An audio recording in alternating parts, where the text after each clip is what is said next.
இயேசு கிறிஸ்து எருசலேமை நோக்கி பவனி வரக்கூடிய காரியம். அல்லேலூயா. அங்கே குருத்தோலைகளையும் அநேக காரியங்களையும் அங்கே வைத்திருந்தார்கள். நான் முதலேயே சொன்னேன், குருத்தோலை என்பது ஒரு ஐக்கியத்தை காட்டுது, பிரிக்க முடியாத தன்மையை காட்டுது. அது ஆண்டவரை காட்டி சொல்லும் பொழுது நாங்கள் எல்லாம் ஒருமனப்பட்டவர்களாய் குருத்தோலை ஏந்தி கொண்டு அவர்கள் அசைத்து கொண்டு இயேசுவை ராஜாவாக வரவேற்று கொண்டிருக்கிற காரியம். அந்த குருத்தொலை எல்லாமே வானத்தை நோக்கி இருக்கும். நான் குருத்தொலை இல்லை, இருந்திருந்தா உங்களுக்கு எல்லா அதையும் காட்டி இருந்திருப்பேன். இன்னைக்கு அது குச்சி இருக்கிறதுனால அதோட என்ன செய்யணும், வானத்தை நோக்கி உயர்ந்திருக்கும். பரலோகத்தின் தேவனை நோக்கி மகிமைப்படுத்துறதாய் காண்பிக்கும். அது ஐக்கியம் உள்ளதாய் இருக்கும். இயேசு கிறிஸ்து வரும்பொழுது அநேக காரியங்கள் சம்பவித்தது. நம்ம தொடர்ந்து அதை பார்க்க போகிறோம். இயேசு நல்லவர். ஆமென். இந்த நாளிலே முதலாக ஆதாரமாக யோவான் எழுதின சுவிசேஷம் பக்கமாய் திருப்பிக் கொள்வோம். 12 அதிகாரம் 12. யோவான் எழுதின சுவிசேஷம் அதிகாரம் 12 வசனம் 12 வாசிக்க கேட்போம். மறுநாளிலே இயேசு எருசலேமுக்கு வருகிறார் என்று பண்டிகைக்கு வந்த திரளான ஜனங்கள் கேள்விப்பட்டு, வாசிங்க சிஸ்டர் 13. குருத்தோலைகளை பிடித்துக்கொண்டு அவருக்கு எதிர்கொண்டு போகும்படி புறப்பட்டு, ஓசானா, கர்த்தருடைய நாமத்திலே வருகிற இஸ்ரவேலின் ராஜா ஸ்தோத்தரிக்கப்பட்டவர் என்று ஆர்ப்பரித்தார்கள். அல்லாமலும், சீயோன் குமாரத்தியே, பயப்படாதே, உன் ராஜா கழுதை குட்டியின் மேல் ஏறி வருகிறார் என்று எழுதியிருக்கிற பிரகாரமாக இயேசு ஒரு கழுதை குட்டியை கண்டு அதன் மேல் ஏறி போனார். இவைகளை அவருடைய சீஷர்கள் துவக்கத்திலே அறியவில்லை. இயேசு மகிமை அடைந்த பின்பு இப்படி அவரை குறித்து எழுதியிருக்கிறதையும் தாங்கள் இப்படி அவருக்கு செய்ததையும் நினைவு கூர்ந்தார்கள். ஒரு விஷயம், யாவையானவரே, இயேசு கிறிஸ்து கிட்ட இருந்து புறப்பட்டவரே, இந்த வார்த்தை இயேசுவை மகிமைப்படுத்தும்படிக்கு மறைபொருளும் ரகசியங்களும் வெளிப்படட்டும். நீங்க எங்களோட பேசுங்க. நாங்கெல்லாம் வாஞ்சியா தாகமா இருக்கோம் உங்க வார்த்தையை கேட்க. எங்களை மறைச்சு வெளிப்படுங்க. உடைய வார்த்தையை ஆண்டவரே உட்கொள்ளும் பொழுது அது என் வாய்க்கு அமிர்தமா இருந்து தேனை போல இருந்ததுன்னு சொல்றாங்க. அதே போல மாறாட்டும். இந்த கரத்துல ஒப்பு கொடுக்கிறேன், இயேசுவின் மூலம் பிதாவே. ஆமென், ஆமென். அல்லேலூயா, அல்லேலூயா. இந்த இடத்துல ஒரு காரியத்தை பார்க்கிறோம். இயேசு எருசலேம் போகிறார். அங்கே பண்டிகை ஒன்று நடந்து கொண்டிருக்கிறது. இந்த பண்டிகை கொண்டாடும் காரியம் எப்படி என்று சொன்னால், அந்த பண்டிகை நாட்களிலே என்ன பண்ணுவாங்க, எதற்காக அந்த பண்டிகை என்று சொன்னார், அது பழைய ஏற்பாடு காலத்தில் எழுதியிருக்கிறது. லேவியராகமத்திலே 23ஆம் அதிகாரத்தில் 31வது வசனம். இந்த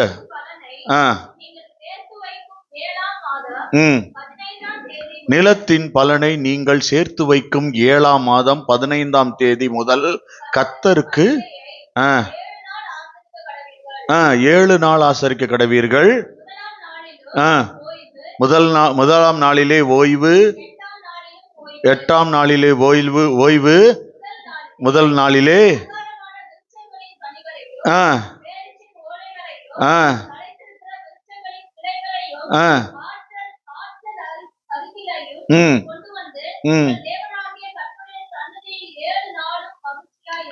இந்த எதெல்லாம் கொண்டு வர்றாங்கன்றது உங்களுக்கு புரியுதா? இந்த வசனம் நீங்க நல்லா உங்களுக்கு தெரிஞ்சுச்சுன்னா, அவருக்கு அங்க ஏன் களைகளை, அந்த வஸ்திரங்களை ஏன் விரிச்சாங்க, களைகளை கொண்டு வந்து அந்த இடத்துல வந்து தரித்து கொண்டு வந்து மர கிளைகளை கொண்டு வந்து தரித்து போட்டாங்க, ஏன் ஓலைகளை பிடிச்சாங்கன்னு இந்த வசனம் சாட்சியிடுகிறது. அல்லேலூயா.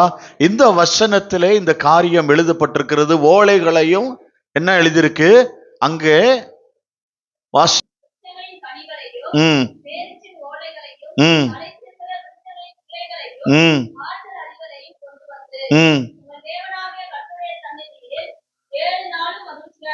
இந்த பண்டிகையை பழைய ஏற்பாடு காலத்துல நடத்துறாங்க. இது புதிய ஏற்பாடு காலத்துல இயேசுவின் காலத்துல நிறைவேறுது.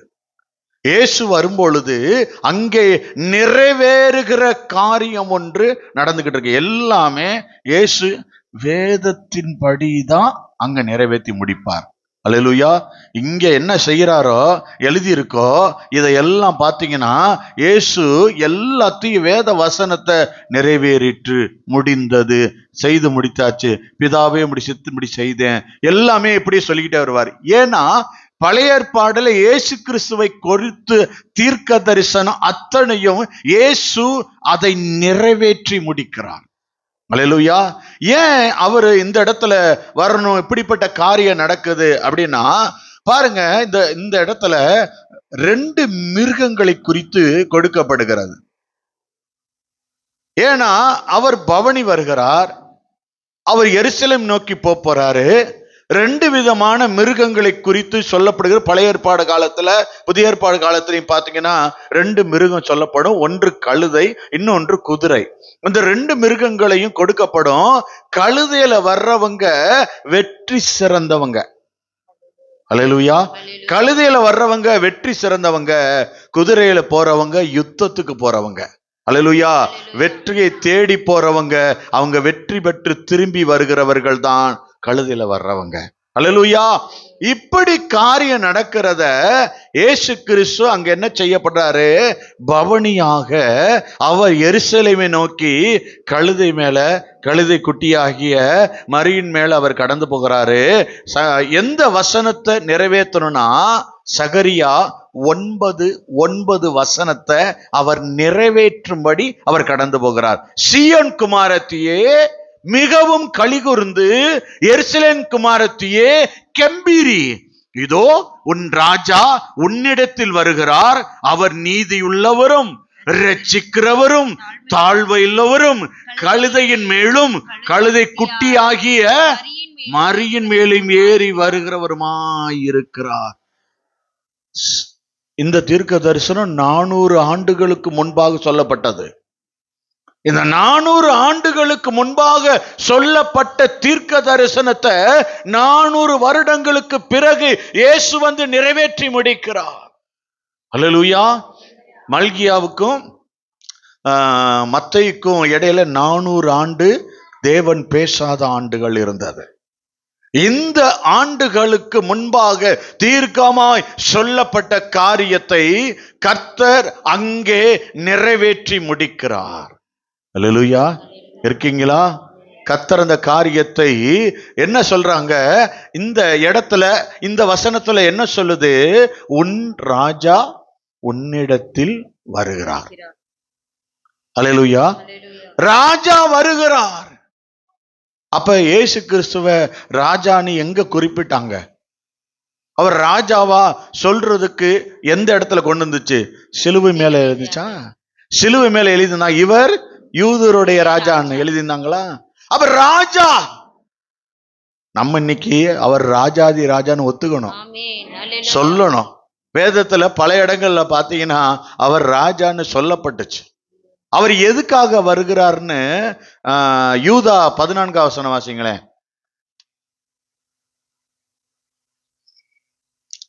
அவர் எதுக்காக வந்தார்? யூதருக்கு அவரு சிலுவை மேல் அநேக காரியங்கள் எழுதப்படல, யூதருடைய ராஜா என்று அழகாக முத்திரையாக எழுதப்பட்டிருந்தது. இன்றைக்கும் இருக்கு அங்க ஆதாரமாக. யூதா 14 வசனம்.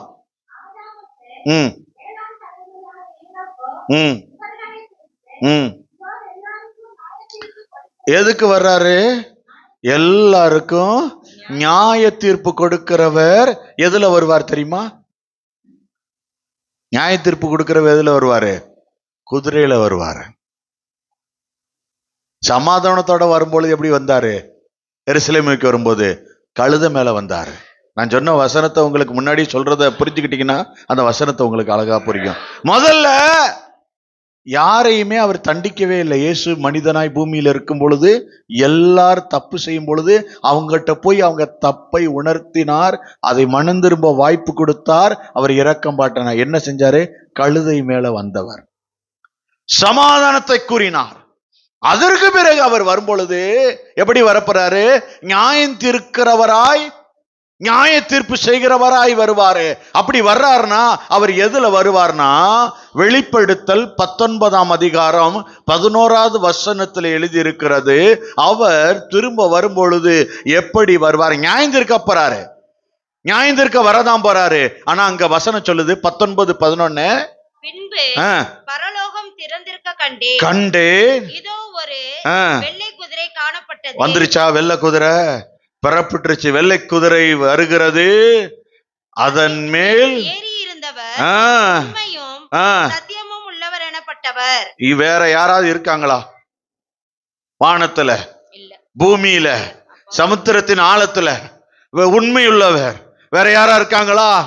இரட்சகர் ஒருவரை தவிர பரிசுத்தரும் இல்லை, உண்மையுள்ளவரும் இல்லை. அவர் ஏறி இருக்கிறவர், அவர் சத்தியரர், அவர் நீதியாய் நியாயந்தீர்த்து யுத்தம் பண்ணுகிறார். எப்படி வர போறாரு? அப்ப குதிரையில வர்றாருன்னா எப்படி வருவாரு? நீதியாய் நியாயந்தீர்க்கிறவராய் யுத்த வீரராய் வரப்போகிறார். அல்லேலூயா. கழுதை மேல வரும் பொழுது எருசலேமை பார்த்து கண்ணீர் விட்டாரு. எருசலேம் குமாரத்தியே, நீ மனம் திரும்பு, எத்தனையோ முறை ஒன்னத்துக்கு. அப்ப அவர் இரக்கம் பாராட்டுகிறவராய் வந்தார்கள். கழுதை மேல வந்தா இரக்கம் பாராட்டு. இனிமே குதிரை மேல வரப்போறாரு. குதிரை மேல வரும்பொழுது இப்படிப்பட்ட காரியம் சம்பவிக்கிறது. வெளிப்படுத்தல் 7ஆம் அதிகாரம் 9வது வசனம் வாசிங்க. வெளிப்படுத்தல் 7:9. இவைகளுக்கு பின்பு நான் பார்த்தபோது இதோ சகல ஜாதிகளிலும் கோத்திரங்களிலும் ஜனங்களிலும் பாஷைக்காரரிலும் இருந்து வந்ததும் ஒருவனும் எண்ண கூடாததுமான திரளான கூட்டமாகிய ஜனங்கள் வெள்ளை அங்கிகளை தரித்து தங்கள் கைகளில் குருத்தோலைகளை பிடித்து. இது எங்க? இவைகளை நான் பார்த்த பொழுது, இவர் எங்க நடக்குது? கோத்தரங்கள், பாராட்டு, இதெல்லாம் எங்க நடக்குது? குருத்தோலை கையில பிடிச்சிருக்காங்க. பரலோகத்தில் நடக்குதுங்க. முதல்ல சகரியா 9:9 பார்த்தோம், உன் ராஜா உன்னிடத்துக்கு வருகிறார். முதல்ல கழுதை மேல வந்தாரு, அங்கே சமாதானம். இப்ப வர்றது குதிரை மேல வர்றாரு, அதுவும் வெள்ளை குதிரை மேல வர்றாரு. அங்க வெள்ளை குதிரை மேல வரும்பொழுது இவைகளுக்கு பின்பு நான் பார்த்தபோது இதோ சகல ஜாதிகளும் கோத்திரத்தார ஜனங்களும் பாஷைக்காரர்கள் வந்து என்னது ஒருவனும் திரளான கூட்டம், எண்ணி பார்க்க முடியாத திரளான கூட்டம் ஜனங்கள் வெள்ளை அங்கிகளை தரித்து தங்கள் கைகளில் என்ன வச்சிருந்தாங்களாம்?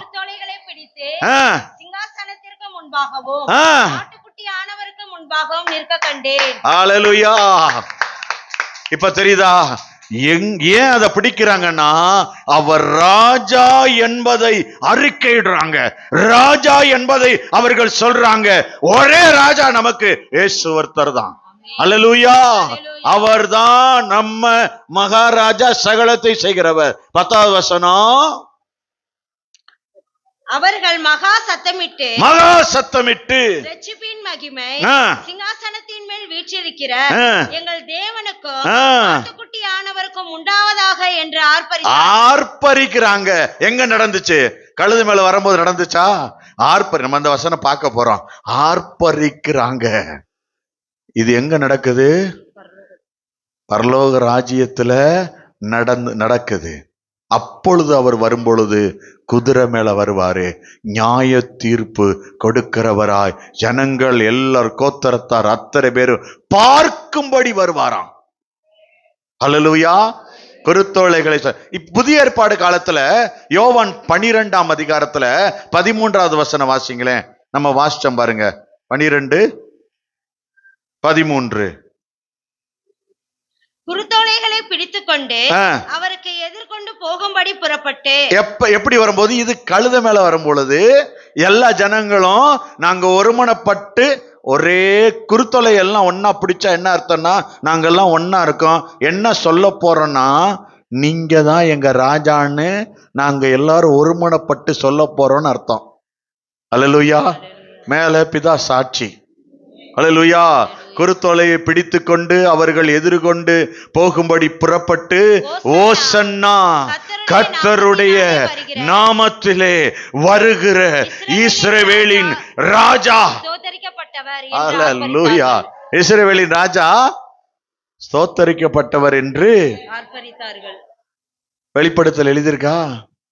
அதே ஆர்ப்பரிப்பு அங்கே நடந்தது. அல்லேலூயா, அல்லேலூயா. அதைத்தான் இங்கே குறிப்பிட்டு காண்பிக்கிறாங்க. அங்கே ஆர்ப்பரிக்கிற காரியம். அல்லேலூயா. வேதத்துல சில இடத்துல ராஜான்னு அவரை குறித்து சொன்னாங்க. அதுல ஒரு சில காரியத்துல மத்தேயு 21:9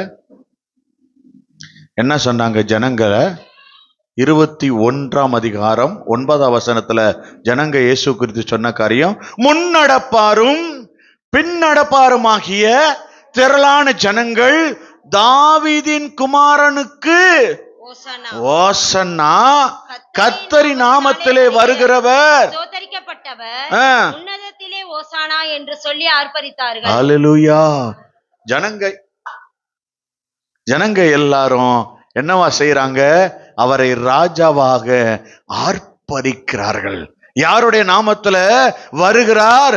அவர் கர்த்தரின் நாமத்தில் வருகிறவருக்கு ஓசன்னா என்று சொல்லி அவரை ஆர்ப்பரிக்கிறாங்க. மார்க் 10ஆம் அதிகாரம் 47ஆவது வசனத்துல அவன் நசரேயனாகிய இயேசு வருகிறார் என்று கேள்விப்பட்டு பர்த்திமேயு குருடன் சொல்றாரு, இயேசுவே தாவீதின் குமாரனே எனக்கு இரங்கும் என்று கூப்பிட தொடங்கினான். அவர் தாவீதின் அந்த சிங்காசனத்திலே ராஜாவாக போய் உட்கார போகிறார்னு இந்த பர்த்திமேயு குருடன் கூப்பிடுகிறான். நீங்கள் நானும் ராஜான்னு சொல்லுவோமா?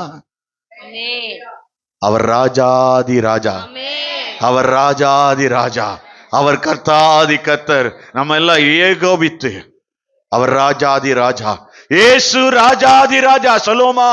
இயேசு ராஜாதி ராஜா. அல்லேலூயா. அவர் எப்படிப்பட்டவர்? உன்னதத்திலே அவர் எப்படிப்பட்டவராய் இருக்கிறாரோ, பரலோகத்திலே அவர் எப்படி இருக்கிறாரோ அப்படி அநேகர் அவரை சொல்றாங்க. அல்லேலூயா. இங்கேயும் அவங்கள தாவீதினுடைய அவர் சந்ததியிலே ராஜாவா உட்கார போறாருன்னு அவரை ராஜா என்று சொல்லுகிறாங்க. எபேசியர் 1ஆம் அதிகாரம் 21ஆவது வசனம், அவரை உன்னதங்களில் தம்முடைய வலது பாரிசத்தில் உட்காரும்படி செய்து. 21ஆவது வசனம், அவரை உன்னதங்களில் தம்முடைய வலது பாரிசத்தில் உட்காரும்படி செய்து. எப்படி? எல்லாவற்றையும் அவருடைய பாதங்களுக்கு கீழ்ப்படுத்தி. அல்லேலூயா. அவர் தாங்க ராஜா. ராஜாவுடைய பாதத்துக்குள்ள தான் எல்லாமே இருக்கும். விசுவாசிக்கிறீங்களா? ஆமென். அல்லேலூயா. இருக்கீங்களா? அல்லேலூயா. கர்த்தருக்கு ஓசன்னா. ஆமென்.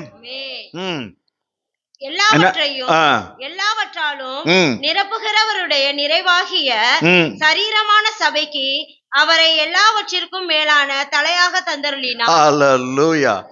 இப்ப ராஜா சபைக்கு யாருங்க? இயேசு கிறிஸ்து ஒருவரே. எல்லாவற்றுக்கும் சபைக்கு தலையாய் கொண்டு வந்து அந்த ராஜாதி ராஜாவை வைத்து விட்டார் ஆண்டவர். அல்லேலூயா. அவர் தாங்க தலைவரு, அவர் தாங்க ராஜா, அவர் ஒருத்தர் தாங்க தலை, அவர் தாங்க எல்லாவற்றையும் செய்கிறவர். அல்லேலூயா. யோவான் 12:13 குருத்தோலைகளை பிடித்து கொண்டு அவருக்கு எதிர்கொண்டு போகும்படி புறப்பட்டவங்க, ஓசன்னா கர்த்தருடைய நாமத்தில் வருகிறவர் இஸ்ரவேலுக்கே ராஜாவா. இஸ்ரவேலுக்கு ராஜா அவர்தான், சபைக்கு ராஜா அவர்தான், ஜனங்களுக்கு ராஜா அவர்தான், இஸ்ரவேலுக்கு ராஜா இயேசு ஒருத்தர் தான். அல்லேலூயா. மார்க் 13ஆம் அதிகாரம் 32ஆவது வசனம், அங்க என்ன ராஜா சொல்லப்பட்டுச்சு, என்ன காரியம் சொல்லப்பட்டுச்சு? வாசிங்களே.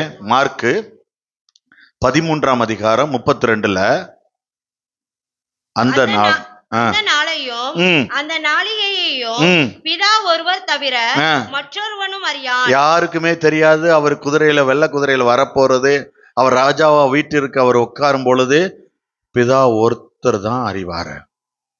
அந்த நாள், அந்த நாளிகை யாருக்குமே எந்த நாள்ல, எந்த நேரத்துல, எந்த நிமிஷத்துல டக்குன்னு ஒரு மறுரூபம் ஆகும்.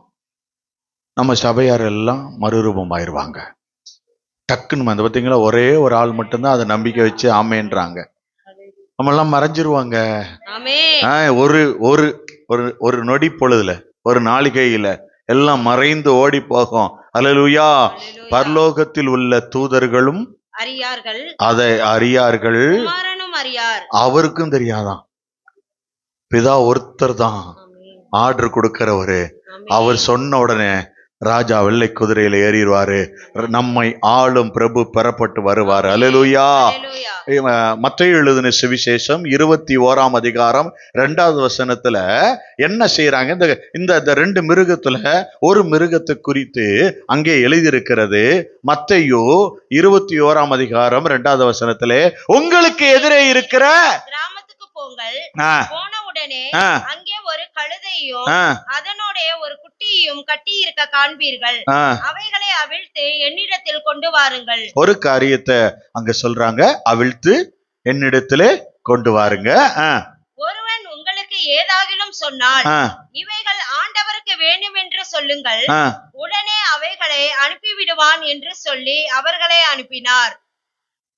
இங்கே ஒரு மனுஷன் அழகான ஒரு வார்த்தை உங்ககிட்ட கேட்பான். நீங்க சொல்ல வேண்டிய வார்த்தை, ஆண்டவருக்கு வேண்டும் என்று சொல்லுங்க, உடனே அவைகளை அனுப்பிவிடுவான். உடனே அனுப்புவான். இன்னைக்கு வந்திருக்கிற நமக்கு ஆண்டவர் இந்த வசனத்துல ஒரு காரியத்தை சொல்றாரு. ஒரு கொடுக்கிற அனுபவத்தை இந்த மனிதனிடத்திலே காண்பிக்கிறாங்க. முதல்ல ஒரு மனுஷன், இந்த இடத்துல ஒரு 5 மனிதர்களை குறித்து கொடுக்கப்பட்டிருக்கு. அதுல முதல்ல ஒரு மனுஷனை குறித்து இங்க சொல்லப்பட்டிருக்கு. என்னன்னா, ஆண்டவருக்கு வேணும்னு சொன்ன உடனே அவன் எதையுமே சொல்லாம, எந்த காரியத்தையும் யோசிக்காம அப்படியே கொடுத்தான். என்னன்னு, அந்த ஆட்டுக்குட்டியா கழுது குட்டியா எதையா ஒண்ணு சொல்லுவான். அவரே கண் இங்கி பிங்கி பாங்கி இப்படி போட்டு அவரே செலக்ட் பண்ணி எடுத்துக்குவாரு. கழுதையும் கழுத குட்டியா அங்க இருக்கு. கழுதையோடைய குணம் என்னங்க? கழுதையோடைய குணம் யாருக்கா தெரியுமா? சரி, நீங்க யோசிச்சுக்கிட்டு இருங்க, இந்த வசனத்துடைய காரியத்தை சொல்லிட்டு அதுக்குள்ள வரேன். அப்ப ஆண்டவர் இங்க ஒரு காரியத்தை சொல்றாரு. கழுதையோட குணம் உதைக்கிறது, இன்னும் தேடுறீங்க. ஒரு காரியத்தை அங்க இந்த மனுஷனுக்கு உள்ள குணாதிசயங்கள் ஒவ்வொரு கிறிஸ்தவங்களுக்கிட்டையும் வரணும். இயேசுவுக்கு நான் கொடுக்கறதுல முந்திக்கணும், எதையுமே கேட்க கூடாது. நீங்க நல்ல வேதத்துல கவனிச்சு பாருங்களேன். மரியாள் இடத்துல வந்து தன் சரீரத்தையே கேட்டாங்க. ஆனா எப்படி நடக்கும்னு ஒரு சந்தேகத்தை கேட்டாலே ஒழிய நான் ரெடி தான் என்ன. அடுத்த வார்த்தை என்ன வந்துச்சு தெரியுமா? கிருபை பெற்றவளே. கொடுக்கணும்னு வந்துட்டா சரீரத்தை கொடுத்துடணும். கத்தருக்கு முழுசு அமுக்குதான் யானு கொடுத்துணும். ஒப்பு கொடுக்கிற அனுபவம் நம்ம வாழ்க்கையில வரணும். அப்படி நீங்க கொடுத்தீங்கன்னா நீங்க கிருபை பெற்ற மகளாய் மாறுவீங்க, மகனா மாறுவீங்க. அல்லேலூயா. கர்த்தர் அதை தான் காண்பிக்கிறாரு. இங்க பாருங்க, எடுக்க வேண்டாம். ஆதியாகமத்துல 22ஆம் அதிகாரத்துல இவன் ஆபிரகாம்கிட்ட வந்து கேட்பாரு, உன் நேசகுமாரன், உன் ஏகசுதன், அவனை எனக்கு தரணும்னு. கொடுத்தாரா? கொடுக்கலையா? வேதத்துல ஆதாரம் இருக்குங்க. எவ்வளவு நாளுக்கு பிறகு கழிச்சு பிறந்த குழந்தை? 100 வயசுல அவங்க வந்து பேரம்பேத்தி எடுத்து கொண்டாடுற நேரத்துல அப்பதான் குழந்தையே பிறந்திருக்கு. 100வது வயசுல எப்படி இருக்கும் அவருக்கு?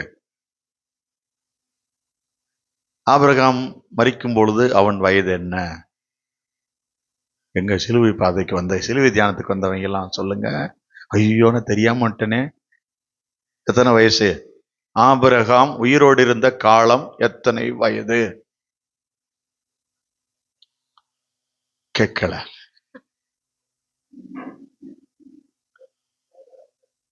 175.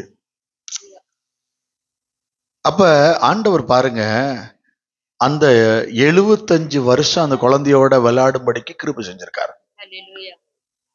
அவன் 100 வயசு வரைக்கும் தத்தளிச்சான். கல்யாணம் எத்தனை வயசுல முடிஞ்சிச்சு? அடப்பாவில, என்னையா இப்படி பண்றீங்க, எவ்வளவுதான் நாங்க பதில் சொல்றது? அவரு எத்தனை வயசுல மரித்தாரு? 175. ஞாபகம் இருக்குல்ல? அதுல பாதி தான் அவர் கல்யாண நாள். எத்தனாவது வயசு அப்ப கல்யாணம் நடக்கும்போது? ஒரு எங்க கிட்ட பத்திரிக்கை வைக்கும் போது சரியாவே சொல்லல. அப்ப 75 வயசுல அவருக்கு என்னாச்சு? கல்யாணம். 25 வயசு வரைக்கும் காத்திருந்தாரு குழந்தை இல்லாம. 25 வருஷம் 75 வருஷம் அந்த குழந்தையோட இருந்தார். 25 வருஷம் காத்திருந்ததுனால 75 வருஷம் அந்த குழந்தையோட விளையாட விட்டார் கர்த்தர். 75 அவர் எப்படி பாருங்க, 25 வருஷம் குழந்தையே இல்லாம ஒரு பொருளை தத்தளிச்சு காத்து பார்த்து பார்த்து பார்த்து பார்த்து கொண்டு வந்து ஒரே ஒரு பொட்டு தங்கம் வாங்கினோடனே கர்த்தர் கொண்டு வந்து ஆலயத்துல போட்டுருமான்னு என்ன சொன்னீங்க? ஆலயத்துல ஒரு பொட்டு வாங்குறதுக்கு நாங்க பட்ட பாடு எங்களுக்கு தான் தெரியும். ஒரு பொட்டையும் இங்க போட்டுறணுமா? ஆமாம்மா, அந்த பொட்டு இடைஞ்சலா இருக்கு. அந்த பொட்டை நீ என்ன செஞ்சிடணும்? ஆலயத்துல போட்டு போயிடணும். புரிஞ்சுக்கோ. அப்ப கர்த்தர் ஒண்ணு சொல்றாரு, சில காரியத்தை கர்த்தருக்குன்னு கொடுக்கிற அனுபவம் உனக்கு வரணும். எங்க வாழணும்? உங்களை பார்த்தோன்னே இவங்க கிறிஸ்தவங்க அப்படின்னு சொல்லணும். வீட்டுக்கு போனோடனே இவங்க இந்து இந்த சீக்கிரவங்க அப்படின்னு சொல்லிடுவாங்க. நம்மளை பார்த்து சிரிக்கிறவங்க, வேற எதுவும் புரிஞ்சுக்காம. ஐயா, நான் அந்த மதத்தை பத்தி பேசுறேன்னு ஏதாவது எழுதி விட்டுறாதீங்கய்யா, நான் அதை சொல்லலைங்கய்யா. ஏன்னா இது எங்கெங்கயோ போகுறதுனால அதையும் சொல்லிக்கிறோம். நம்மளை பார்த்து இவங்க சிரிக்கிறாங்களா? ஐயோயோ இதுல வருது அப்படின்னு ஓடிடக்கூடாது நம்மளை பார்த்துட்டு. அல்லேலூயா. நம்முடைய வாழ்க்கை மற்றவர்களுக்கு கிறிஸ்து இவன் நம்மளை சொல்லணுமா? எல்லாரும் எப்படி சொல்லணும்? கிறிஸ்து இவன். கிறிஸ்து இவன்னா அதனாலதான் அவங்க சொல்லணும்னு பாருங்களேன், நீங்க ஒரு கணத்துல அறிஞ்சா மறுகணத்தை கொடுக்கிறவங்க, நீங்க கொடுக்கிறவங்கன்னு அவன் சொல்றான். எப்ப பார்த்தாலும் அற வாங்குறதுலயே இருக்கிறது. வீட்டுக்கார்ட்ட வாயை கொடுத்து, போறேன் வரவன்ட்டெல்லாம் வாயை கொடுத்து அடிச்சுட்டாங்க சபையில அழுகிறது. நம்ம எதுக்குயா அப்படி? அவரு அடிச்சுட்டாரு, இவர் அடிச்சுட்டாரு, நான் அப்படியா ஒரு கணத்தை காட்ட? அவன் தான் பல்ல உடைக்கிற அளவுக்கு அடிப்பானே, அவங்ககிட்ட ஏன் போய் ஒரு கணத்தை ஏன் அங்க காட்டுறீங்க? ஆனா சிலர் கொடுக்கறதுல கண்ணை கொடுனா அந்த ஆவிக்குரிய அர்த்தம் வேற, அதை வேற விதமா புரிஞ்சுக்கிட்டு நான் கொடுக்குறேன் பாருங்க கண்ணத்தன்னு செவந்து போய் 5 விரல் அப்படியே எடுக்க முடியாத அளவுக்கு அதை காட்டி இப்படியா வர்றது? அல்லேலூயா. சரி, எங்கேயோ போயிட்டு இருக்கு. சரி, என்ன பார்த்துக்கிட்டு இருந்தோம்?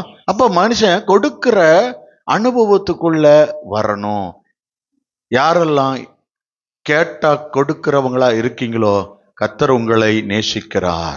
இங்கே கொடுக்கிற அனுபவத்தை குறித்து அவர் எதை கேட்டாலும் அவர் கொடுக்கணும். உங்க உள்ளத்தை கேட்டாலும் கொடுக்கணும், அவர் உங்க நேரத்தை கேட்டாலும் கொடுக்கணும், அவர் எதை கேட்டாலும் உயிரே கேட்டாலும் கொடுக்கணும். கொடுக்க முடியுமா?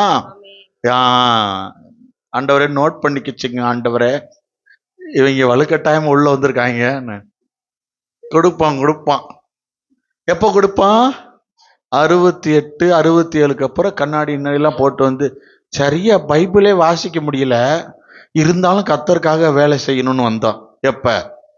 68 78க்கு மேலையா? வாலிபத்துல ஃபுல்லா எங்க ஜாலியா இருக்காதாங்க கர்த்தர் படைச்சிருக்காரு. எல்லா ஆசீர்வாதத்தையும் ஏச்சி குத்தாரு, வீட்டை குத்தாரு, காரை குத்தாரு, அதை குத்தாரு, இதை குத்தாரு, எல்லாத்தையும் குத்தாரு. ஒரு நாள் கர்த்தருக்கு ஒன்னே கொடுக்க சொன்னாரே, அதை கொடுக்க மாட்டீங்க, எல்லாம் கர்த்தர் கொடுத்து நீ அனுபவிக்க சொல்லிட்டான்னு அவரை விட்டுட்டு திடு திடு திடு திடுன்னு ஊருக்கே ஓடி போயிடுறது எல்லா இடத்துக்கும். எங்க கர்த்தர் தானங்க நம்ம தேடி ஓடியாரணும். அவருக்கு கொடுக்க வேண்டிய கொடுத்தா அவர் இன்னும் கொடுக்க போறாரு, மேன்மை வைக்க போறாரு. அல்லேலூயா. எப்ப கேட்டாலும் அவர் எங்களை அனுபவிக்க தான் அதெல்லாம் கொடுத்துருக்கிறாரு. தெரியாம கொடுத்துட்டேன்னு பிடிங்கிட்டு போக வச்சிடாதீங்க. ஆபிரகாம்கிட்ட திரும்ப வந்து என்ன சொன்னாரு? கொடுத்தத 100 வயசுல கொடுத்துட்டு திரும்ப வந்து, தம்பி இங்க வாங்க, நீங்க எப்ப பார்த்தாலும் அதோடையே சுத்திக்கிட்டே இருக்கீங்களே, கார் கொடுத்து தப்பா போச்சே, ஏன் பிரேயர்ல கட் பண்றீங்க? அப்படியா, கொண்டு வந்து பலி கொடுங்க அப்படின்றாரு. என்ன சொல்றீங்க ஆண்டவரேன்னு? ஊழியத்துக்கு கொடுத்துருங்க, கொண்டு வந்து பங்க பலி கொடுக்க சொல்லிட்டாரு. அதுவும் 3 நாள் பிரயாணம், 3 நாள் வந்து வரைக்கும் அந்த காரை ஓட்டிக்கிட்டே, அது அப்ப கழுதையை ஓட்டிக்கிட்டு கழுதை மேல அவனை எல்லாம் கட்டை கிட்டையில எல்லாத்தையும் வச்சுக்கிட்டு இங்க இருந்து போறாரு. மோரியா தேசத்துக்கு நான் காட்டுற மலை மேலதான் வந்து நீ பலியிடணும், அதுவும் நான் காட்டுற இடத்துலதான் நீ கொண்டு கொடுக்கணும். 3 நாள் அவர் பிரயாணம் பண்ணி போகும்போது என்னெல்லாம் யோசிச்சுட்டு போயிருப்பாரு. 75 வருஷம் இப்படி கடந்தோம், எவ்வளவு 25 வருஷம் தவமா கடந்தோமே, இதை நம்ம கையில கொடுத்துட்டாரே, இதை எவ்வளவு கொண்டாடன்னு நினைச்ச நேரத்துக்குள்ள திரும்ப வந்து கேட்கிறாரே. நல்லவேளை அவர் இருதயத்தை படம் போட்டு காட்டல கத்தர். என்ன நினைச்சாரோ ஆபிரகாம், கொண்டு நேராக கொண்டு பலி கொடுத்துட்டாரு. ஓங்கி வெட்டும் போது கர்த்தரை நிறுத்தினார். போதும்பா, உன் சந்ததி நான் கொண்டு வரேன்னு சொல்லியிருக்கேன், அதனால திரும்ப நீ காரை எடுத்துட்டு போயிருன்னு சொல்லுவாருன்னு நினைச்சீங்களா? அதை ஊழியத்துக்கு பயன்படுத்திடுவார். அல்லேலூயா. இயேசு நல்லவர், உங்களை ஆசீர்வதிப்பார். உங்க மனசை பார்த்துட்டார் அவரை. சரி, அந்த கழுது என்ன, கழுதையோட குணம் என்னங்க? ஏங்க நான் சொல்லி கொடுத்தும் சொல்ல மாட்டேங்களேங்க, கழுதையோட குணம் என்னங்க? கழுதையோட குணம் உங்களுக்கு தெரிஞ்சிருச்சுல்ல, அப்புறம் கழுதையிட்ட என்ன வேலை உங்களுக்கு? கழுதையோட குணமே இங்க பாருங்க, அந்த அந்த அந்த அந்த குட்டி வந்து அனுபவம் உள்ள குட்டியா அனுபவம் இல்லாத குட்டியா? நான் என்ன கேட்டேன், தப்பா ஏதாவது கேட்டேன்னா? யோசிக்கிறதுக்குள்ள என்ன அவசரப்படுறீங்க பாஸ்டர்? யோசிச்சு சொல்ல மாட்டோமா நாங்க? நாங்க யோசிச்சுக்கிட்டு இருந்தோம், நீங்க அதுக்குள்ள கிடையாது. அனுபவம் உள்ள குட்டியா அனுபவம் இல்லாத குட்டியாங்க? அனுபவம் இல்லாதது என்ன செய்யும் நீங்க சொல்லுங்க? ஏற்கனவே அது குணம் உதைக்கிறது. அனுபவமே இல்லைன்னா ஏறணும் அப்படிலாம் என்ன செய்யும் கழுத? ஆண்டவரை உங்க இருதயத்துல சுமக்க ஆரம்பிச்சிட்டீங்கன்னா இந்த மாதிரி உதைச்சி தள்ளுறதுக்குரிய காரியத்தெல்லாம் ஒதுக்கிடணும். அந்த கழுத இயேசுவை உதைக்கல. சில சந்தர்ப்ப சூழ்நிலை வரும்போது சில மனிதர்கள் சில பிரேயர்லாம் உதைச்சி தள்ளிடுவாங்க. ஏசு எங்களுக்கு வேணாங்க, ஏசே எங்களுக்கு வேணாங்கன்னு உதைச்சி, அந்த கழுதையா இருக்கவே கூடாது. இருதயத்துல இயேசு சுமக்கிற நம்ம உதைத்து தள்ளுகிறவர்களா இருக்கக்கூடாது. கர்த்தரை எப்பொழுதும் சுமக்கிற கழுதையா, அவர் ராஜாவா இங்க பாருங்க, அங்க நடந்தது அந்த கழுதைக்கு என்ன நடந்துச்சு? ஏத்திட்டு வரும் பொழுது ராஜாவுக்கு கிடைக்கக்கூடிய மரியாதை கழுதைக்கு கிடைச்சிச்சு. இயேசு சுமந்தேனா அங்க கிளைகளை விரிப்பார்கள், தங்கள் வஸ்திரங்களை விரித்தார்கள், மேன்மையான காரியத்தை எல்லாத்தையும் போட்டாங்க. அந்த கழுதை அதன் மேல் நடந்து வந்தது.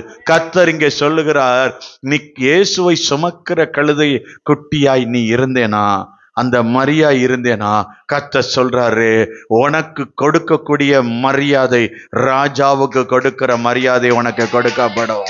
அல்லேலூயா. கர்த்தர் அதை கட்டாயம் கொடுப்பார். 1 ராஜாக்கள் 1ஆம் அதிகாரம் 33வது வசனம்.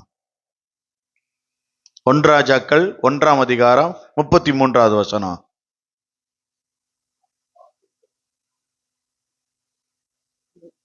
அவர்கள் ராஜாவுக்கு முன்பாக பிரவேசித்த போது ராஜா அவர்களை நோக்கி, நீங்கள் உங்கள் ஆண்டவனுடைய சேவகரை கூட்டிக் கொண்டு என் குமாரனாகிய சாலமோனை என் கோவேறு கழுதையின் மேல் ஏற்றி அவனுக்கு கீகோனுக்கு அழைத்து கொண்டு போங்கள். சாலமோனை ராஜாவாக மாத்த போறாங்க. மாத்தும் பொழுது, ராஜாவாக்க போகும் பொழுது, இந்த சம்பவத்தை நீங்க எல்லாரும் அப்புறம் நீங்க இதுல வாசிச்சு பாருங்க வீட்டுல போய். இங்க என்ன எழுதியிருக்குன்னா, சாலமோனை ராஜாவாக்கும் பொழுது கோவேரி கழுத மேல ஏத்திட்டு போறாங்க. மேன்மையான பதவி கிடைக்கிறதுக்கு முன்னாடி சில கழுதை மேலதான் பிரயாணம் பண்ணணும். சிலர் என்னங்க கழுதை இந்த காலத்துல எப்படி இருக்கு, என்னவா அதுக்கு கணம்? அதுக்கு அழுக்கு மூட்டை சுமக்கிறது தான் அதுக்கு கணம். துவைச்சது வேற ஏதாவது கணம் கொடுக்குறாங்களா அதுக்கு? அதுவும் இந்தியால தான் அப்படி இருக்கு. அது ஆத்துக்குள்ளேயும் மணக்குள்ளேயும் போட்டு அழுக்கு மூட்டை சுமந்து கொண்டு வந்து திரும்பி தூக்கிட்டு போறது தான் இங்க இந்தியால. வெளிநாடுகள்ல மற்ற இடங்கள்ல கழுதைகளை வேற விதமா பயன்படுத்துறாங்க. மெடிசனுக்காக கழுதை பால் மற்ற காரியங்களை அங்க கொண்டு போறாங்க. அதன் இடத்துல இருந்து நிறைய விஷயங்களை அவங்க செய்து கொள்றாங்க. நம்ம நாடுகளில் இருக்கலாம், கழுதை பால் எது எதுக்கோ பயன்படுத்துறாங்க. ஆனா முக்கியமா பயன்படுத்துறது என்னன்னா அழுக்கு மூட்டை சுமக்கிறதுக்கு. நம்ம தான் அதை புறக்கணிச்சு தள்ளி வச்சிருக்கோம். இங்கே எதற்காக பயன்படுத்தப்படுகிறதுனா ராஜாவை சுமந்து சமாதான பலியாக, அது மட்டும் இல்ல ராஜாவா அபிஷேகம் பண்ணப்பட போறதுக்கும் கொண்டு போறாங்க. அதனாலதான் ஆண்டவர் கழுதை மேல போகும்பொழுது என்ன அடையாளம்னா இவங்க எல்லாருக்கும் ராஜாவா பிதாவின் வலது பரிசத்துல போய் உட்கார போறாருன்றத அடையாளமா காட்டுறதுக்கு தான் கழுதை மேல போறாரு அவர். அல்லேலூயா. அதுக்கு அடையாளமாய் காண்பிக்கப்படுகிறது. அதனாலதான் நம்ம அந்த கழுதை குட்டிய நம்ம சகரியால 9:9 பார்த்தோம். அவங்க ராஜா அந்த கழுதை குட்டி மேல ஏறி வருகிறார். ஆண்டவர் சொல்றாரு, நீங்க அந்த அந்த மனிதனிடத்துல இருக்கிற கொடுக்கப்படுகிற குணத்தை போல உங்களிடத்துல கர்த்தருக்கு கொடுக்கிற குணம் இருக்கணும். ரெண்டாவது காரியம் இங்க சொல்லும் பொழுது, ராஜா கிட்ட ஒரு காரியத்தை நம்ம என்ன கத்துக்கிறோம்னா, ராஜாவுக்கு முன்னாடி இவங்க எல்லாரும் என்னெல்லாம் பண்ணாங்க அப்படின்னு பார்த்தா, லூக்கா எழுதின சுவிசேஷம் 19ஆம் அதிகாரம் 35வது வசனம். ஒரு ராஜாவுக்கு கொடுக்கிற காரியத்துல என்ன செய்யறாங்க? அதை இயேசுவினிடத்தில் கொண்டு வந்து தங்கள் வஸ்திரங்களை அதன் மேல் போட்டு இயேசுவை அதன் மேல் ஏற்றினார்கள். இயேசுவை கனப்படுத்துறாங்க. புரியுதா?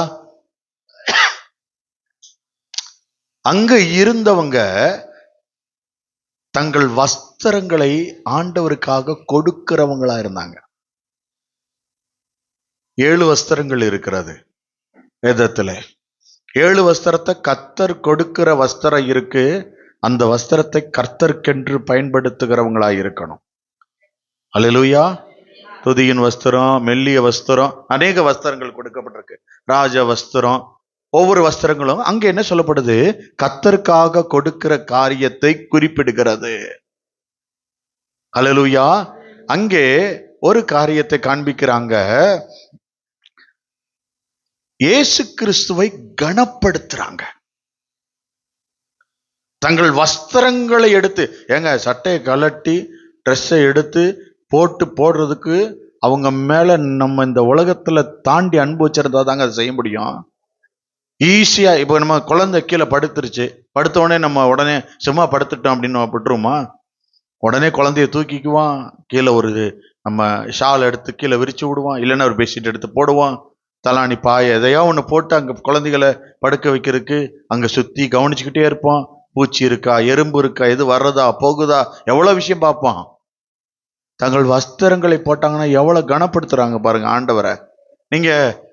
நீங்க கனப்படுத்துறதுல புறஜாதியரை போல வேற யாரும் இருக்க மாட்டாங்க. எல்லாருக்கும் முன்னாடியும் உக்கி போடுவாங்க, பார்த்திருக்கீங்களா? அப்படியே சாஷ்டாங்கமா விழுந்து கும்பிடுவாங்க. கனப்படுத்துகிறாங்களாம். தீ மிதிப்பாங்க, பார்த்திருக்கீங்களா? பால் குடம் எடுக்கிறது எவ்வளவு காரியம். அவங்க கடவுளை அவங்க கனப்படுத்துறாங்களாம். நம்ம கனப்படுத்த வேண்டியணும்னு சொல்லி கர்த்தர் சொல்றாரு. எது உனக்கு சாய்ஸ் மேயர் ஒரு ரொம்ப விலை மதிக்க முடியாத ஒரு வஸ்திரத்தை ரொம்ப விலை கொடுத்து வாங்கி வச்சிருந்தாங்களா. ரொம்ப பிடிச்ச கலர், ஒரு கருப்பு ட்ரெஸ், அதோடைய டிசைனிங் நல்லா போட்டது, ரொம்ப செலக்ட் பண்ணி அவங்க வச்சிருந்தாங்களாம். அது ரொம்ப ஆசையா, அது ஏதாவது ஒரு பெரிய மீட்டிங் பெஸ்ட் கிடைக்கும் போது மனசா அப்படி போடும்போது போட்டு போயிடணும்னு நினைச்சுக்கிட்டு இருந்தாங்களாம். அப்படியா போட்டு போயிடணும் அப்படின்னு ஒவ்வொரு முறையும் அவங்க ரூம்ல போய் ஜெபம் பண்ணிட்டு இருக்கும்போது அப்படியே எடுத்து அந்த திறந்து பார்ப்பாங்களாம். அப்படியே பார்த்துட்டு அந்த வஸ்திரத்தை அப்படி பார்க்கறவங்க அப்படி ஜெபம் பண்றது. ஆண்டவர் பார்த்துட்டே இருந்தாரு. என்ன என் கூட பேசிக்கிட்டே இருக்காங்க, என் கூட பேசிக்கிட்டே இருக்கா, எதையோ செய்யறா, திரும்ப போய் அங்க. அப்ப ஆண்டவர் அந்த மகளை கூப்பிட்டு சொன்னாராம், மகளே, உங்ககிட்ட ஒருத்தர் வேலை பார்க்கறாள் வீட்டுல, அவளுக்கு இந்த வஸ்திரத்தை கொடுத்துரு. இந்த மகளை பார்க்கிறாரு கர்த்தர். அவ உள்ளத்துல என்ன இருக்குன்னு பார்க்கிறாரு கர்த்தர். அவ பார்க்கும் பொழுது அந்த முகத்தை என்னன்னு பார்த்தா ஒரு காரியம் கூட சொல்லிக்காம, என்ன ஆண்டவரே நான் ரொம்ப ஆசாசியா வாங்கினேன், ஒண்ணுமே சொல்லலைங்க. ஒருவருன்னு எடுத்துக்கொண்டு போய் அந்த வேலை பார்க்குற பெண்ணுக்கு இது கொடுத்து, நான் மீட்டிங் போகும்போது இந்த ட்ரெஸ்ஸை நீ தான் போட்டு வரணும். அங்க மீட்டிங்ல இந்த அம்மாவோட அந்த அம்மா ஜொலிச்சிருந்திருக்காங்க. பல வர்ணங்கள்ல பல்லாயிரங்கள் வஸ்திரங்களை கர்த்தர் அவங்களுக்கு கொடுத்தாராம். கொடுக்கிற அனுபவம். கர்த்தர் உன் பார்வையில எந்த வஸ்திரம், எந்த காரியம் மேன்மையா, இது ரொம்ப பிடிச்சிருக்கு, ரொம்ப காரியமா இருக்கு, பெஸ்டா இருக்கா, அதை அப்படி கர்த்தருக்கு கொடுக்கணும். கொடுக்க முடியுமா? ஒரு சின்ன பையன் ஒரு ஒரு ஒரு பாஸ்டர் எனக்கு குரூப்ல போட்டிருந்தாரு. ஒரு சின்ன பையன், அவங்க அப்பா வந்தோடனே அவங்க அம்மா இல்லை, அவங்க அம்மா இறந்துட்டாங்க. அந்த பையன் அவங்க அப்பா கட்டி பிடிச்சி வந்தோடனே அழுகுறான். ஏப்பா, அவங்க அப்பா கட்டி பிடிச்சி அழுகுறான். அழுகும் போது ஒரு காரியத்தை, ஏன்டா அழுகுற, நல்லா தானடா இருக்க, என்னடா ஆச்சு, எல்லாமே இல்லப்பா, இந்த பீரோல இருக்கிற தங்க நகை எல்லாத்தையும் எடுத்து அந்த வேலைக்காரிக்கு பொண்ணு கொடுத்துக்கலாம்லப்பா. டேய், அதெல்லாம் எவ்வளவு விலை உயர்ந்தது, எவ்வளவு மேன்மையா, அதை கூட எடுத்து கொடுக்கறேன்னு. அப்படி இல்லைன்னா இந்த ஏடிஎம் கார்டையாவது கொடுத்துட்டு போக கூடாதா? எப்படி ஏடிஎம் பணம் நிறைய இருக்கிறா, அது எப்படி வேலைக்கார்ட்ட கொடுக்க சொல்றேன்னு. இப்ப வீட்டுல இருக்க எல்லாம் டிவி எல்லாத்தையும் தூக்கி அதை கொடுக்கலாம்லப்பா, அதையாவது கொடுங்க. என்னடா சொல்ற, எல்லாத்தையும் எப்படி கொடுக்க முடியும்னு, அது எல்லாம் விலை உயர்ந்தது, அப்புறம் என்ன மட்டும் ஏப்பா வேலைக்கார்ட்ட கொடுத்துட்டு போறீங்க அப்படின்னு கேட்டானா. அவங்க அப்பா அப்படியே அழுகிறாரு கட்டி பிடிச்சுக்கிட்டு. என்ன மட்டும் ஏன் வேலைக்கார்ட்ட கொடுத்துட்டு போறீங்க, இது எல்லாம் விலை உயர்ந்தது, அப்பனா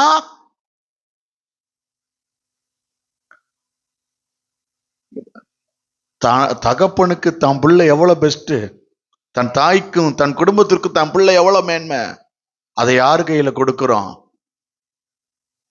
யாருக்கு கொண்டு போய் கொடுக்கிறோம்? கிறிஸ்துக்கு முன்னாக கிறிஸ்துக்கிட்ட கொடுக்கிறோமா? கர்த்தர் உன் பிள்ளைய பிரேயருக்கு, நீ என்ன நடந்தாலும், உன் பிள்ளைய இறந்து எங்க என்ன ஆனாலும் நீ எங்க கொண்டு வந்து கொடுத்துடணும். கொடுக்க முடியுமா உன் வஸ்திரத்தை? வஸ்திரம்னா உன் பிள்ளை. உன் பிள்ளைய நீயே பத்திரமா பார்த்துக்கணுமா? கர்த்தர் பார்த்துக்க மாட்டாரா? நான் கர்த்தரை விட மேன்மையா என் பிள்ளைய பார்த்துக்குவேன் அப்படின்னு சொல்லி கை தூக்குறவங்க யாராவது தூக்குங்களேன். உங்களுக்கு அது நல்லா தெரியுதுல்ல, அப்புறம் ஏன் கர்த்தர்ட்ட கொடுக்க மாட்டேங்க உங்க பிள்ளைகளை? நம்பிக்கை இல்லை, இல்ல எதையாவது ரகசியத்தை சொல்லிவிடுங்களோன்னு பயப்படுறீங்களா? நம்ம கிட்ட போன உடனே நம்மளை பத்தி எல்லாத்தையும் எதாவது ஒன்று சொல்லி, அப்ப ஏதோ ஒரு சீக்கிரட் இருக்குனால தானே பிள்ளைய விட மாட்டீங்க.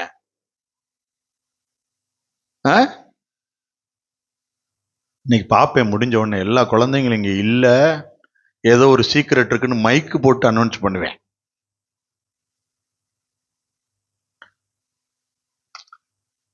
அல்லேலூயா. புறஜாதியர்கள் கொடுக்கிற கணத்தை அவங்க கொடுக்க ரொம்ப ஆச்சரியமா இருக்குங்க. யோவான் எழுதின சுவிசேஷம் 12ஆம் அதிகாரம் 3வது வசனத்துல ஒரு காரியம், ஒரு மக இயேசுவை கனப்படுத்துறான். யோவான் 12:3. அப்பொழுது மரியாள் விலையேற பெற்ற களங்கமில்லாத நலதம் என்னும் தைலத்தில் ஒரு ராத்தல் கொண்டு வந்து அதை இயேசுவின் பாதங்களில் பூசி தன் தலைமயிரால் அவருடைய பாதங்களை துடைத்தாள். அந்த வீடு முழுவதும் தைலத்தின் பரிமளத்தால் நிறைந்தது. கனப்படுத்துறாளா? வாசிங்க 4ஆம் வசனம். அப்பொழுது அவருடைய சீசரில் ஒருவனும் அவரை காட்டி கொடுக்க போகிறவனுமாகிய சீமோனுடைய குமாரனாகிய யூதாஸ் காரியத்து இந்த தைலத்தை 300 பணத்துக்கு விற்று தரித்திரருக்கு கொடாமல் போனதென்ன என்றான். எவ்வளவு பணத்துக்கு வைக்கலாமா? 300. ஒரு வருஷத்துக்கு இதை சாப்பிடலாமா? ஒரு வருஷத்துக்கு சாப்பிடலாமா? 300 பணத்துக்கு விற்கலான்னு சொல்ற ஒரு மனுஷன் ஒரு வருஷத்துக்கு சாப்பிடுற பணத்துக்கு இந்த அம்மா சென்ட் வாங்கி வச்சிருக்கு பரிமள தைலத்தை. இயேசுக்காக தன் வஸ்திரத்தை கொடுக்குறாங்க பாருங்க. எது உன்கிட்ட விலை மதிக்க முடியாதற்கு கர்த்தருக்கு கொடுக்கணும் அப்படின்னா, உங்க வீட்டுல அதான் சொன்னேன், எது விலை மதிக்க முடியாதது? இயேசு வராருங்க. இயேசு எப்படி வருவாரு? எப்படி வருவாரு? திருடனை போல வருவாரு. திருடன் வந்தா வீட்டுக்குள்ள எதை தொடுவான்? அந்த 2 பாத்திரம் நெளிஞ்சிருக்கு, அதை மட்டும் நான் எடுத்து போய்க்கிறேன், அப்படியா? திருடன் வந்து அந்த பாத்திரத்தை எடுத்து போவானா?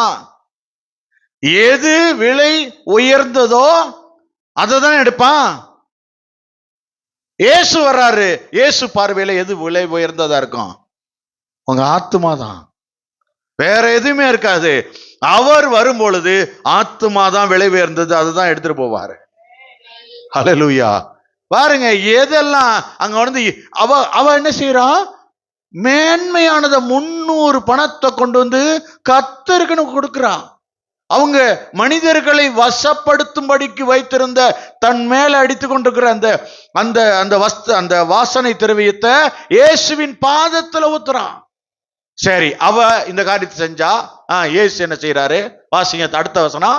அவன் தரித்திரரை குறித்து கவலைப்பட்டு இப்படி சொல்லாமல், அவன் திருடனானபடியினாலும் பணப்பையை வைத்துக் கொண்டு அதிலே போடப்பட்டதை சுமக்கிறவன் ஆனபடியினாலும் இப்படி சொன்னான். அப்பொழுது இயேசு இவளை விட்டுவிடு, இவளை விட்டு என்னை அடக்கம் பண்ணும் நாளுக்காக இதை வைத்திருந்தாள். தரித்திரர் எப்பொழுதும் உங்களிடத்தில் இருக்கிறார்கள், நான் எப்பொழுதும் உங்களிடத்தில் இரேன் என்றார். அப்பொழுது யூதரில் திரளான ஜனங்கள் அவர் அங்கே இருக்கிறதை அறிந்து ஒரு காரியத்தை, இவளை பத்தி இந்த உலகம் முழுவதும் இந்த பைபிள் எங்கெல்லாம் வாசிக்கிறாங்களோ அங்கெல்லாம் இவளை பத்தி சொல்லப்படும்னு இவர் சொல்வார். அடுத்து நீங்க இப்படி வாசிச்சு வரும்போது இவளை கர்த்தர் கனப்படுத்துவாருங்க.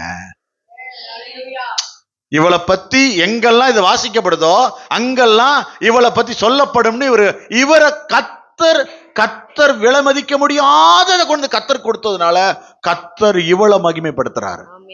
இன்னைக்கு பைபிள்ல இவளை பத்தி வாசிக்கிறோமா? இன்னைக்கு சொல்லிக்கிட்டு இருக்கோமா? மகிமைப்படுத்த நடக்குதா? மார்க்கு 14:9, இந்த சுவிசேஷம் உலகத்தில் எங்கெல்லாம் பிரசங்கிக்கப்படுமோ அங்கெல்லாம் இவளை நினைப்பதற்காக இவள் செய்தது சொல்லப்படும் என்று மெய்யாகவே உங்களுக்கு சொல்லுகிறேன். சொல்லிட்டாரா? விலை மதிக்க முடியாத எதுவோ அதை கர்த்தருக்கு கொடு. முதல்ல கர்த்தர் அதை விரும்புகிறாரு. அதை கொடுக்கும் பொழுது கர்த்தர் உனக்கு கொடுக்க வேண்டிய கனத்தை கர்த்தர் கொடுப்பார். அல்லேலூயா. நீங்க விதைக்கிறதெல்லாம் வீணா போகாதுங்க. நிச்சயமா நான் சொல்லுவேன், 100% சொல்லுவேன், இயேசுக்காக நீங்க எதை கொடுக்குறீங்களோ அதை கட்டாயம் கர்த்தர் உங்களுக்கு திரும்ப கொடுப்பார். அமுக்கி குலுக்கி சரிந்து விழத்தக்கதாக கர்த்தர் உங்களுக்கு அறுவடையை கொடுப்பார். அல்லேலூயா, அல்லேலூயா.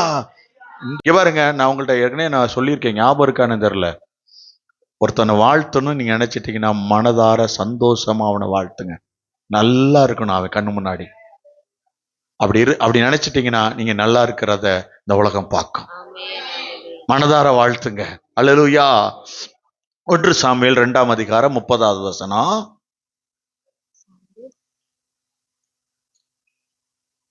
2ஆம் அதிகாரம் 30வது வசனம். ஆகையால் இஸ்ரவேலின் தேவனாகிய கர்த்தர் சொல்லுகிறதாவது, உன் வீட்டாரும் உன் பிதாவின் வீட்டாரும் என்றென்றைக்கும் என் சந்நிதியில் நடந்து கொள்வார்கள் என்று நான் நிச்சயமாய் சொல்லி இருந்தோம். இனி அது எனக்கு தூரமாய் இருப்பதாக. என்னை கனம் பண்ணுகிறவர்களை நான் கனம் பண்ணுவேன். எப்படி சொல்றாரா? என்ன கனம் பண்றவன நான் கனம் பண்ணுவேன். ஒரே ஒரு கேள்வி மட்டும், இதை கேட்டுட்டு தொடர்ந்து வாசிப்போம். இந்த வார்த்தையிலிருந்து தேவன் மாறுவாரா? ஆமென். என்னை கனம் பண்ணுகிறவனை நான் கனம் பண்ணுவேன், என்னை அசட்டை பண்ணுகிறவர்கள் கனஈனப்படுவார்கள் என்று கர்த்தர் சொல்லுகிறார். ஒருவன் எனக்கு ஊழியம் செய்தால் நீ நீங்க பாடுற காரியம் கர்த்தருக்கு ஊழியம் செய்றீங்க. ஒரு டிராக்ஸ் ஒருத்தட்ட ரோட்ல நின்று நீங்க கொடுத்துட்டீங்கன்னா கர்த்தருக்காக வேலை செஞ்சுட்டீங்கன்னு அர்த்தம். ஒருத்தன் எனக்கு ஊழியம் செய்தா, இங்க நீங்க சர்ச்சை தொடச்ச ஒரு பாய் எடுத்து போட்டா, சேர நவுத்தி போட்டா கூட நீங்க ஊழியம் செஞ்சுட்டீங்க. என் பிதாவானவர் அவனை கனம் பண்ணுவா. கர்த்தர் வருவாரு, என் பிதா அவங்களை கனம் பண்ணுவார் என்று இயேசு சொல்லுகிறாரு. என்ன கனம் பண்றவன நான் கனம் பண்ணியே தீர்வேன்னு வாக்கு கொடுக்கிறாரு. மத்தேயு 21:9 என்ன போட்டிருக்கு? முன் நடப்பாரும் பின் நடப்பாரும் திரளான ஜனங்கள் தாவீதின் குமாரனுக்கு ஓசன்னா, கர்த்தரின் நாமத்தில் வருகிறவர் ஸ்தோத்திரிக்கப்பட்டவர், உன்னதத்தில் ஓசன்னா என்று சொல்லி ஆர்ப்பரிக்கிறாங்க. அல்லேலூயா. அவர் ஆர்ப்பரிக்கிறாங்க. ஆர்ப்பரிக்கிறவங்க இங்க இருந்து இந்த ஜனங்கள் எல்லாரும் ஆர்ப்பரிச்சாங்க. நீங்க அவரை பாடி துதிச்சு ஆர்ப்பரிச்சீங்கன்னா உங்களுக்கு கிடைக்கிற வெற்றி மேலான வெற்றி. வேதத்துல ஆர்ப்பரிச்சவங்க அடைஞ்ச வெற்றி ஒண்ணு இருக்கு தெரியுமா? யோசுவா 6ஆம் அதிகாரம் 20வது வசனம் 21வது வசனத்துல ஆர்ப்பரிப்பை குறித்து நாம அங்க பார்க்கலாம். அல்லேலூயா. ஆர்ப்பரிப்பின் காரியம் அங்கே ஒரு காரியம் நடக்குது. 6ஆம் அதிகாரம் 20வது வசனம் எடுங்க. யோசுவா 6:20. எக்காலங்களை ஊதுகையில் நடக்குதா? ஜனங்கள் ஆர்ப்பரித்தார்கள்.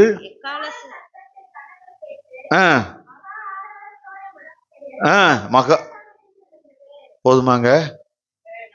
உனக்கு எதிராக எவன் பெரிய தடை சுவரையே கட்டி வச்சிருந்தாலும் கர்த்தர் சொல்றாரு, நீ ஆர்ப்பரி, நீ ஆர்ப்பரி, நீ ஆர்ப்பரிச்சேனா அலங்கம் இடிந்து விழும். அலங்கம் என்றால் சத்துரு கட்டி வைத்திருக்கிற இச்சை என்ற அலங்கம், சத்துரு கட்டி வைத்திருக்கிற ஆசை என்ற அலங்கம், சாத்தானுடைய பாவ கிரியை தான் ஒரு அலங்கம். உன் கடன் ஒரு அலங்கம் இடிந்து விழணும்னா நீ ஆர்ப்பரி. கர்த்தருடைய சமூகத்துல நீ பாடி துதித்து ஆர்ப்பரிக்கும் போது உன் கடன் என்ற கோட்டை இடிஞ்சு விழுந்துரும். அதை அடைச்சிருவேன், அந்த ஓட்டை அடைச்சிருவேன், நீ வெளியே வருவ. நீயோ கடன் வாங்காதிருப்பாய், அநேக ஜாதிகளுக்கு நீ கடன் கொடுப்பாய். கர்த்தர் உன்னை இந்த பட்டணத்தில் ஆசீர்வதிப்பார், வெளியில உன்னை ஆசீர்வதிப்பார். அல்லேலூயா. அங்கே என்ன நடந்துச்சு? 21வது வசனத்துல 6:21 பட்டணத்தில் இருந்து புருஷரையும் ஸ்திரீகளையும் வாலிபரையும் ஆடு மாடுகளையும் கழுதைகளையும் சகலத்தையும் பட்டய கருக்கினால் சங்காரம் பண்ணினார்கள். இருக்கீங்களா? உனக்கு எதிரா வந்த எல்லாத்தையும் நீ சங்காரம் பண்ணுவாய், சங்காரம் பண்ணுவாய். காலம் இதுவே. கர்த்தர் சொல்ற காலம் இதுவே. உனக்கு எதிராய் வருகிற காரியத்தை சங்காரம் பண்ணுவாய். நான் கர்த்தர் இடத்துல போய் நிக்க முடியாம என்ன தலகுனிய பண்றேல, உன்னை இன்னைக்கு சங்காரம் பண்றேன்னு கர்த்தர் உன்னை சங்காரம் பண்ண பலப்படுத்துவார். உன்னை கர்த்தர் நடத்த போகிறார். அல்லேலூயா. மத்தேயு 21:10 அவர் எருசலேமுக்குள் பிரவேசிக்கையில் நகரத்தார் யாவரும் ஆச்சரியப்பட்டு ஒரு வார்த்தை சொன்னாங்க, இவர் யார்? இவர் யார்? தீர்க்கன் உரைத்தவரோ? இவர் யார் என்று விசாரித்தார்களாம். இவர் யாருன்னு. லூக்கா 19:3 சொல்லுது, இயேசு எப்படிப்பட்டவரோ என்று அவரை பார்க்க ஒருத்தவன் வகை தேடினானா. அவன் குள்ளனானபடியினாலே ஜனக்கூட்டத்திலே அவரை காணக்கூடாமல் இருந்துச்சு. யார் அவரு? சகாயராஜ். என்னங்க சொல்றீங்க? கேட்கலையே. அவன் குள்ளனான இருந்தபடியினாலே சகாயராஜ் அவரை பார்க்கவே முடியல. அல்லேலூயா. குள்ளத்தனன்றது நிறைய இருக்கு. அது எது? நிறைய அது வேதத்தில் நிறைய இருக்கு. இன்னொரு நாளைக்கு நடத்துறேன். என்னன்னா காரியம், அங்கே கர்த்தரை ஒரு காரியத்தை இவங்க செயல்படுத்துறாங்க. என்ன சொல்லி பாடுறாங்க, என்ன சொல்லி கேட்கிறாங்க, என்ன சொல்லி துதிக்கிறாங்க? ராஜா என்பதை அவர்கள் ஒத்துக்கொள்கிறாங்க. நீங்க ராஜாவா? அவரை ஏற்றுக்கொள்ளணும். அந்த ராஜாவை ஆர்ப்பரிக்கும் துதிக்கும் பாருங்க, கனப்படுத்துற வேண்டிய இடத்துல கர்த்தரை கனப்படுத்தணும். சில இடங்கள்ல பாருங்க, புறஜாதியர் யாராவது ஒருத்தங்க எதையாவது இடத்துல விட்டு கொடுத்து போறாங்களா? நாம எல்லா இடங்களிலும் கனப்படுத்த வேண்டியதை கனப்படுத்தணும். அவர் எப்படிப்பட்டவரோ என்று பார்க்க வகை தேடி வந்ததுனால இயேசு சொன்னாரு, இந்த வீட்டுக்கு ரட்சிப்பு வந்தது. யார் ஒருத்தவன் கனப்படுத்த முந்திக்கிறானோ அவர் யாருங்க? அவர் எப்படிப்பட்டவருங்க? ஜனங்க எல்லாரும் அங்க கூட்டமா நின்னவங்க எல்லாம் இவர் யாருன்னு பார்க்கணும்னு நினைச்சாங்களாம்.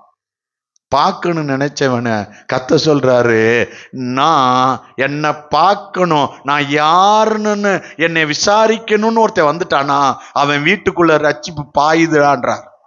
அவன் வீட்டுக்குள்ள ரட்சிப்பு இறங்குதுறான்றார். அவன் வீடே ரட்சிக்கப்படுது. இங்க பாருங்க, உங்க வீடு ஒருவேளை அடமானத்துல அடிமைத்தனமா கூட இருக்கலாம்.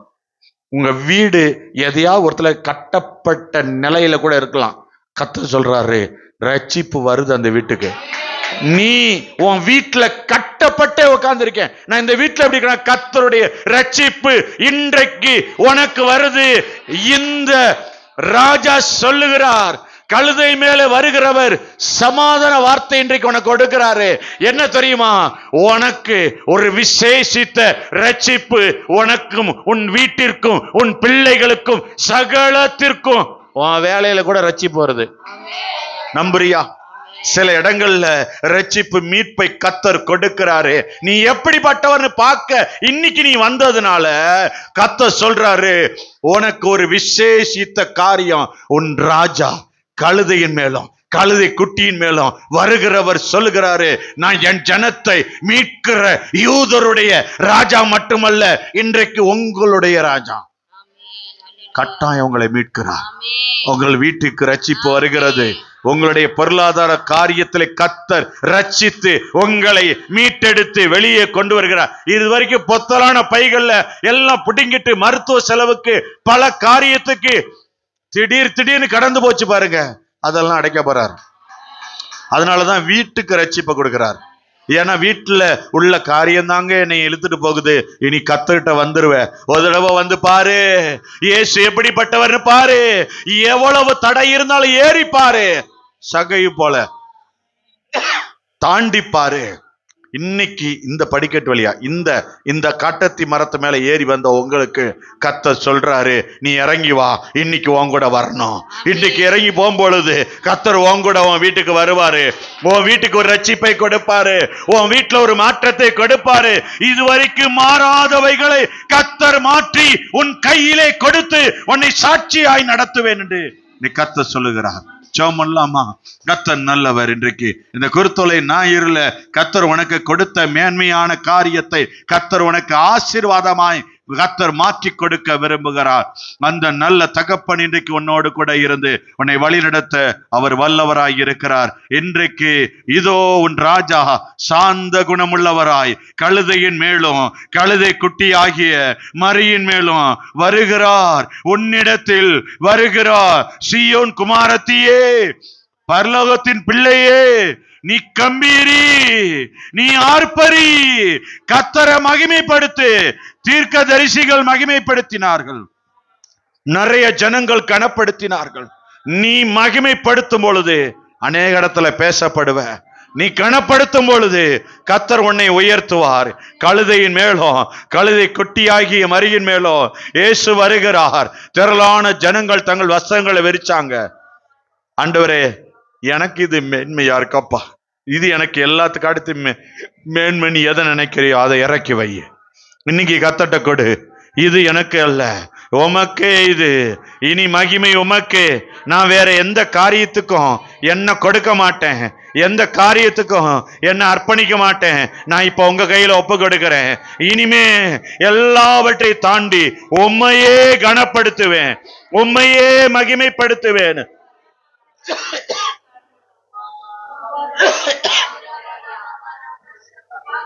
நீ அவரை மகிமைப்படுத்தும் பொழுது அவர் உன்னை கனப்படுத்துவார்.